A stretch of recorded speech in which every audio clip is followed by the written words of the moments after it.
வணக்கம். ஃபெர்டிலிட்டி பேஷண்ட்டை எது சரி பண்ணும், அவங்கள எப்படி சரி பண்ண முடியும், எந்த விதம் மாதிரியான ட்ரீட்மெண்ட் அவங்கள சரி பண்ணும் அப்படின்னு பார்க்குறப்ப, ஆர்டிஃபிஷியல் ஃபெர்டிலிட்டி சென்டரில் கொடுக்கக்கூடிய அந்த ஹார்மோனல் தெரப்பியில் சரியாகுமா, இல்லை இக்ஸியில் சரியாகுமா, இல்லை ஐவிஎஃப்பில் சரியாகுமா, இந்த மாதிரி நிறைய விஷயங்கள் இருக்குது இல்லையா. மேலுக்கு செய்யக்கூடிய அந்த இதில் என்னது வெயின்ஸு, ஸ்க்ரோட்டல் வெயினில் பண்ணக்கூடிய சர்ஜரியில் சரியாகுமா, இல்லை அவங்களுக்கு கொடுக்கக்கூடிய எரக்டைல் ஃபங்க்ஷன் டிஸ்ஃபங்க்ஷனில் சரியாகுமா, இந்த மாதிரி நிறைய வேரியஸ் மெத்தட்ஸ் இருக்குது. ஸோ இதில் எது ஒரு பேஷண்ட்டை முழுமையாக சரியாக்கி அவங்கள நான் இயல்பாக கருவுற வைக்கும் அப்படின்னு நம்ம அனலைஸ் பண்ணி பார்க்குறப்ப, ஒரு விஷயம் 90% குணமாக்கும், மீதி 10% தான் மற்ற ட்ரீட்மெண்ட் மெத்தட்லாம். அந்த ஒரு விஷயம் அது என்னென்னா கவுன்சிலிங், ஆலோசனை.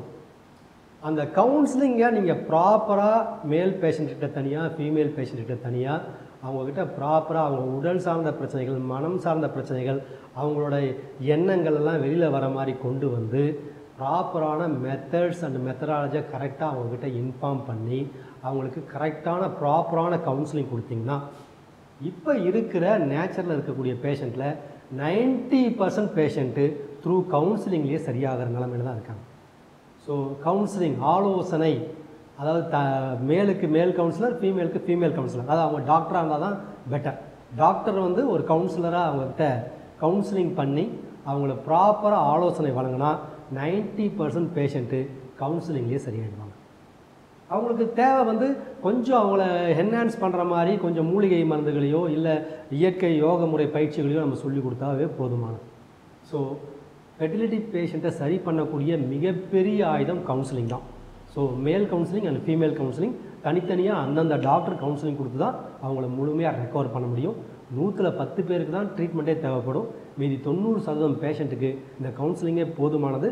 இந்த கவுன்சிலிங்லேயே அவங்க முழுமையாக குணமாகி இயற்கை முறையில் அவங்க கருத்தரிக்கலாம். ஸோ முழுமையாக இந்த கவுன்சிலிங்கிற ஒரு விஷயத்துக்கு முக்கியத்துவம் கொடுங்க. அதுக்கு முக்கியத்துவம் கொடுத்து அந்த கவுன்சிலிங்கை ஒரு ட்ரீட்மெண்ட்டாக நீங்கள் எடுத்துக்கோங்க. கவுன்சிலிங்னா உட்கார வச்சு பேசுகிறாங்க தானே, உட்கார வச்சு பேசல என்ன சரியாக போகுது அப்படின்னு நினைக்காதீங்க. அந்த கவுன்சிலிங்கில் தான் 90% சக்ஸஸே இருக்குது.